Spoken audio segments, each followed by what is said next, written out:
Welcome to the final video in Life 301 in your growth track. I'm so proud of you for sticking with it. I'm excited about this video because I'm going to talk about the one topic that scares preachers across the country: generosity.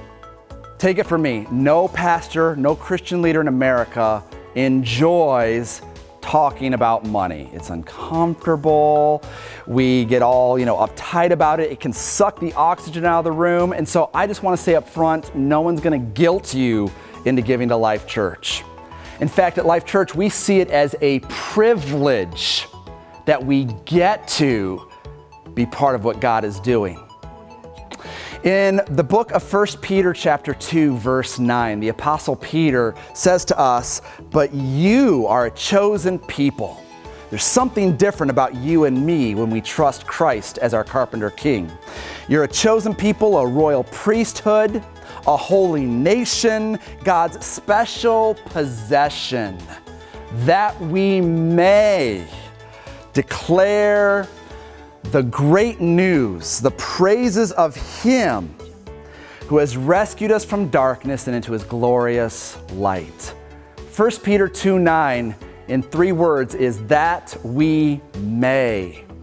We don't have to give, we get to give. It's not a burden, it's a privilege to invest in the local church. And from beginning to end, God ties our bank account to our spiritual growth. There's a reason that Jesus taught more about money than heaven and hell combined. Because Jesus understood that our bank account will always compete for the affections of our heart. In Matthew chapter 6 and again in Luke chapter 6, Jesus simply says, "Your treasure is where your heart is." Whatever you invest your time, talents, and treasures into, that's what you're going to be all in. That's what you're going to be focused on. So if I invest money in the stock market, you better believe all of a sudden I'm watching Jim Cramer on CNBC. If I'm investing financially in Life Church, then you better believe my heart is there. I am excited about changed lives. I'm passionate about reaching the lost at any cost. I've got real skin in the game because you only give money to a charity you believe in. And the best investment is the local church. Yeah, you can give $200 to the local PTA or the Awanas Club, but in 200 years, what will have the greatest compound effect?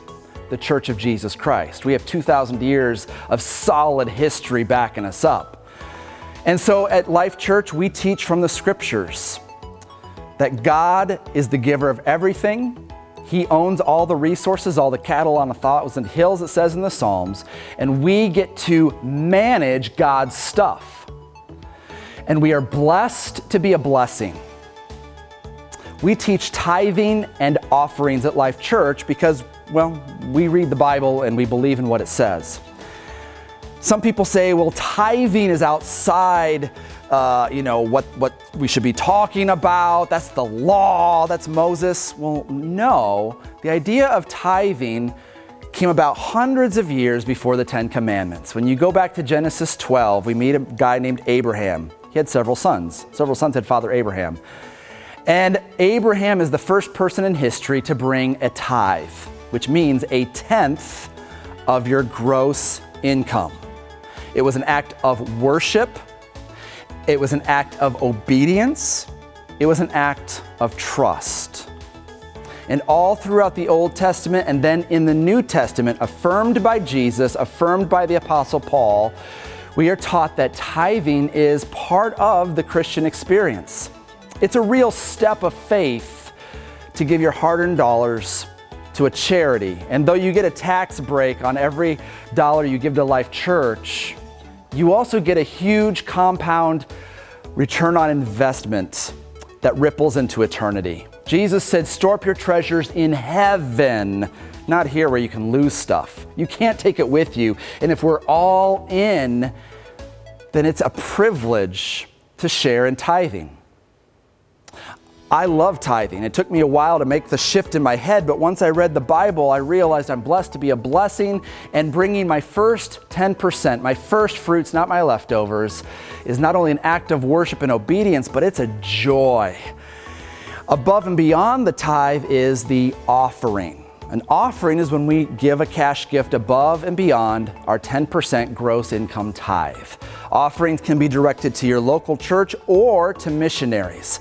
For my wife and I, we love to give offerings to Life Church. We're excited about our upcoming Bay City campus.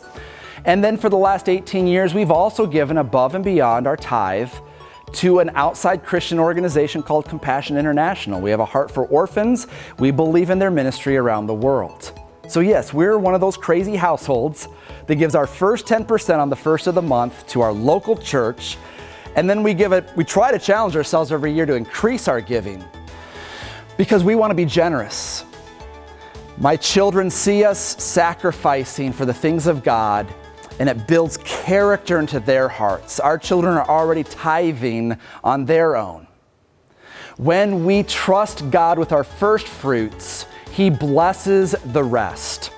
In the book of Malachi, chapter 3, God gets in the faces of the Christian leaders and says, "You're robbing me." They say, "God, how are we robbing you?" And He says, "You're not bringing the tithes, so you're robbing me." When we refuse to honor God with our tithe, we are robbing God, we're short-circuiting the local church, and our resources are cursed. Every month we have a choice to choose to trust God. And I can either have 100% of my resources cursed, or if I bring God my first 10%, I can have 90% blessed. And believe you me, God can do more with my 90% than I can do with 100%. When I trust God with 10%, He blesses the rest. In fact, in Malachi, God says, "Test me in this." Malachi 3:10, the only place in the Bible where God says, "Test me." Everywhere else in the scriptures, do not test the Lord your God, except for in the area of tithing. God says, "Test me in this, bring in the full tithe, and see if I won't outbless you." You cannot outgive God. Jesus echoes these words in Luke chapter 6. He says, "Give, and it will be given unto you, pressed down, overflowing into your lap." Anytime I invest in the local church, it boomerangs back tenfold into my life. My children receive awesome Christian education in Life Junior and Life Kids. I invested in that, and I'm receiving the boomerang. The worship, the messages, the life change, the stories we hear at baptisms, those bless me. And when I'm trusting God with my resources, God knows that He can trust me with more. Now, I'm not one of those name it and claim it guys. This is not the prosperity gospel, but I promise you that if you test God in the area of tithes and offerings, you won't go broke tithing. And if anything, you'll become richer in your spiritual life, and it will affect the people around you. The only thing we can take away from God is His ability to bless us. Malachi 3:10, God says, "Test me and see if I won't outbless you." Giving is easy at Life Church. Cash and checks can be received through offering envelopes that are available at every Life Church campus. And over 70% of our lifers faithfully give online at lifechurchgive.com, where you can give a tax-deductible gift either as a one-time donation, or you can set up recurring giving. We automate what is important in our lives. And so if honoring God with my first fruits is important, I can faithfully automate my checking account to give to the church, knowing that when I give to Life Church, I really give through Life Church. Listen, I don't want something from you, I want something for you.